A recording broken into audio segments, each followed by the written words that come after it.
This is the Trisket challenge. Can we make this look less like a Trisket, less like a burlap sack that's falling off the wall? And this is the path of progress. The guy asked me to turn up the heat, and when I went to turn up the heat for him, I saw that it was 49 degrees in the room. And I guess he said he has birds, so he has to keep his house at 75. So here's a guy used to 75 degrees and he was in a 45-degree room. I'm like, well, the reason it's 45 degrees here is squirrels.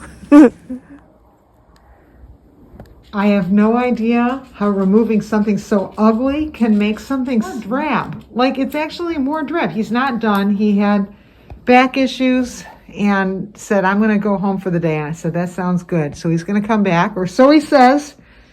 Although he left nothing, so who knows. But he didn't take any money, so that's a pretty good sign he's coming back. So I get a second chance at this. Do I stick with sweet buttermilk here and finish it up thusly?